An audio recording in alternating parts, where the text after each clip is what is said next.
স্বাস্থ্য কমপ্লেক্সের কন্ডেমশনের জিনিসপত্র, বিশেষ করে এক্সপায়ার্ড ওষুধপত্র, পাশের ক্লিনিক এবং রুগীদের সাথে সরেজমিনে কথাবার্তা সব কিছু বললাম এবং সেই মোতাবেক মাননীয় সিভিল সার্জন বাগড়াটকে সব নির্দেশনা দিয়ে একটা রিপোর্ট সামারাইজ করে আজকেই মিনিস্ট্রি এবং ডিজিকে পাঠানোর জন্য নির্দেশক্রমে অনুরোধ জানালাম।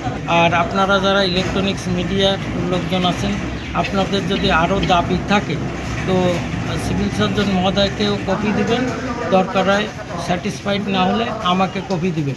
আমি পুনরায় সেগুলো বিবেচনা করে আর একটা রিপোর্ট তৈরি করে মিনিস্ট্রি এবং ডিজিতে।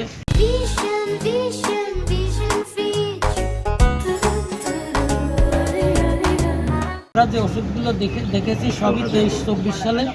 উনি আসলে যোগদান করেছেন 11ই নভেম্বর 2025। কাজেই ওই সময় যারা ছিল তাদেরকেও আমরা সিটি করতে বলছি। সিভিল সার্জন মহোদয় তাদেরকেও সিটি করবেন এবং যথাযথ সাক্ষ্য প্রমাণের ভিত্তিতে তাদেরও পানিশমেন্ট হবে যদি তারা দোষী হয়ে থাকে। যদি তারা কারণ দর্শাতে পারেন যে না আমরা এই কারণে ওষুধটা, সেটা যদি যথাযথ মনে হয় সিভিল সার্জন মহোদয়ের কাছে, তখন অন্য বিষয়।